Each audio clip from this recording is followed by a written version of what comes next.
Have you ever felt attracted to your therapist and wondered, is that okay? Have you wondered, should I tell them or should I just stop seeing them? And is it okay to ask your therapist questions or should I not do that? I've been a psychotherapist in California for over 20 years, and I'm here to answer some of those questions for you in today's video. So stick around and find out. Also, I'll help you answer the question, do I even need a therapist?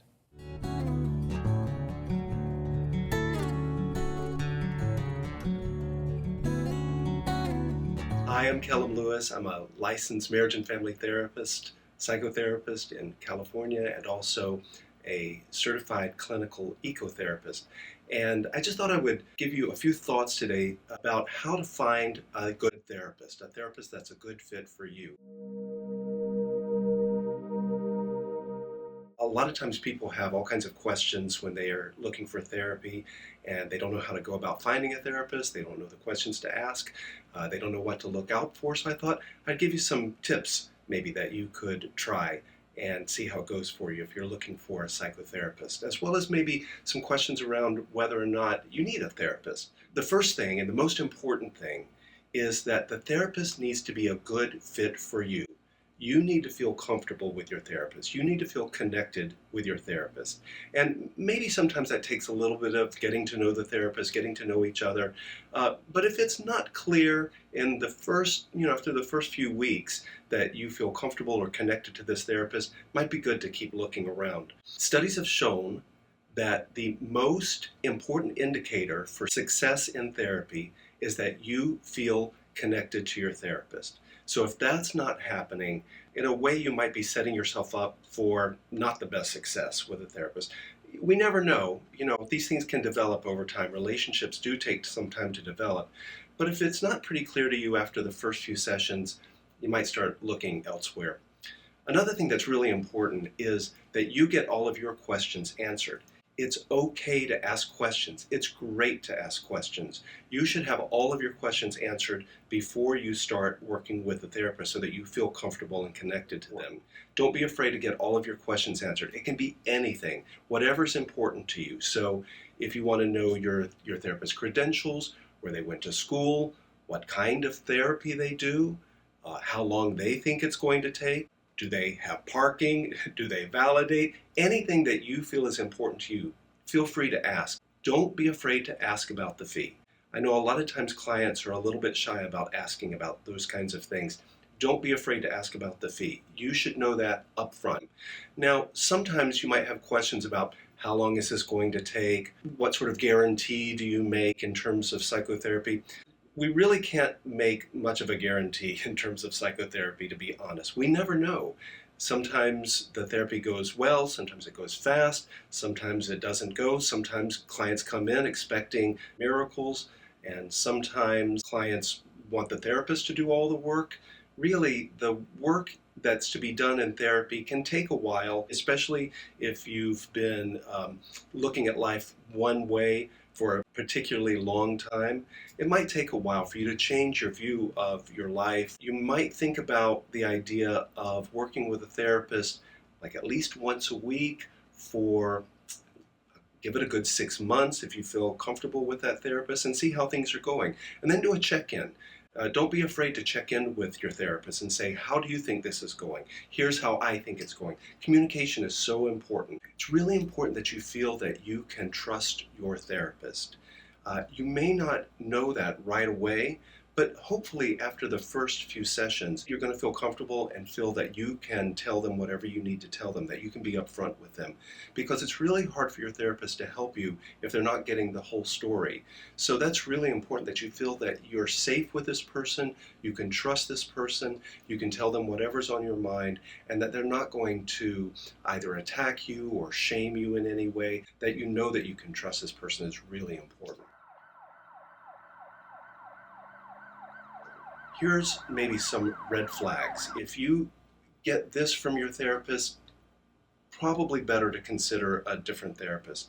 If your therapist is in any way suggesting that they're attracted to you, that they're coming on to you in any way, that they're overly, let's say, flirtatious or too comfortable with you too fast, that might be a good sign to keep looking, because therapists should not do that. Of course, we all have feelings about each other when we're meeting each other. We have different types of people that we're attracted to or that we like, and it's perfectly fine for you to have feelings toward your therapist, feelings of attraction, even sexual feelings toward your therapist. That's perfectly fine. It makes a lot of sense. This is a person who's there for you, that you can let your guard down with, that you can open up to. And it's very natural that you might develop some sort of feelings. It might feel like love, might feel like attraction with your therapist. That's fine. And hopefully, you're going to feel comfortable enough to tell your therapist about that, and then they can help you work through that. It's not something to be ashamed of, it's not something to even be gotten rid of, but it's something to be aware of, to be conscious of, to be curious about. But what is not okay is for your therapist to feel that way about you and let you know about it. If your therapist is doing that, if they've gone too far, if they've overstepped and you felt uncomfortable, depending on what state you're in, you should be able to contact the board that licensed therapists in your state and file a complaint against them.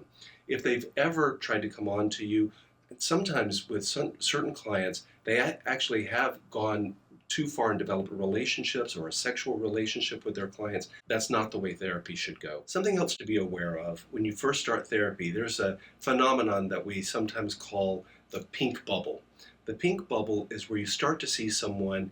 Maybe you've had a lot of stuff that you've been wanting to talk about for a long time. You get it off your chest. You immediately start to feel better. It's like you're living in a whole new world. You're seeing the world with like rose-colored glasses. It's like everything looks so beautiful because you feel so much better. So it's sort of like you're in a kind of a magic zone. Things are going well for you. You're feeling good. Your energy's moving. Things are starting to change in your environment. People are responding to you differently, etc. And so it can seem like you're sort of seeing the world through rose-colored glasses. Again, it's great when that happens, but just don't be fooled. It's probably gonna go away after another few weeks. Sorry to tell you. And a lot of times clients think, oh, that's it. That's all I needed. I only needed those 3 sessions and I'm done. It's great when that happens because you get some renewed energy, you feel better about your life. The thing to be careful about is in therapy, we're really trying to work on long-standing patterns in your psychology. And those patterns have been formed over many years, generally speaking. It's probably going to take some time to undo those patterns. So it's great when you have that first burst of energy, but don't be fooled. Those patterns are still there. It's going to take a little while, but you should be making some progress, hopefully, after 6 months. Then you can plan your next move after that. Another question that people have sometimes is, do I even need a therapist? Is therapy right for me? Should I even be looking for one? And that's a very tricky question sometimes, not always clear. Certainly, if you're depressed, if you're anxious, if you've had some sort of trauma in your life that's coming back around and it's getting in the way of your daily functioning or your relationships, if you've maybe even got addiction issues, let's say, or substance use issues, or spending issues, or bad habits that you want to break that are getting in the way of you living your best life, then I think considering therapy is maybe a really important thing for you to do. And why is that important? Why can't you just talk to your friends? Why can't you just talk to your family? And you certainly can, and I hope that you have those kinds of relationships in your life where you could talk to people like that. But therapy is different. It's a very kind of strange and actually a beautiful form of relationship. It is a relationship. You're talking to another person, a real live person who's been probably to a lot of the emotional places that you've been as well. And they've come through them. And they're human. They have their own issues as well. Therapists do. We're not perfect. But we do try to have a little bit of distance from you so that we're not enmeshed with your daily life, and we are just meeting you so we don't have a lot of history with you, so you don't bring that kind of baggage into the relationship. I mean, we all have baggage and we're all bringing our baggage all the time, but we can work through that. Part of working with a therapist is having someone who does have a little bit of distance from you, but who is still hopefully compassionate and caring, and somebody you can talk to and you can open up with, Sometimes we can't do that with our friends or our family. Sometimes it's too much to burden them with the stuff that we need to talk about. And often they can't help us because they're too close. And sometimes we need a little bit of distance like that to help us see things more clearly. Plus, therapists are highly trained. Therapists have to have been trained on at least a master's level in order to become licensed, at least in California, and I think most other states as well. That training is important. We study lots of different theories of psychology, of the human mind. We study lots of different aspects of relationships. And so we do have some expertise in knowing how good relationships should go. And so being able to talk to somebody on that level can be a big benefit. I hope you found this information helpful today, but whether you did or you didn't, please let me know in the comments below. If you found this information useful and you'd like more, please give me a like or subscribe. And if you have any other questions I can answer for you, please let me know in the comments below.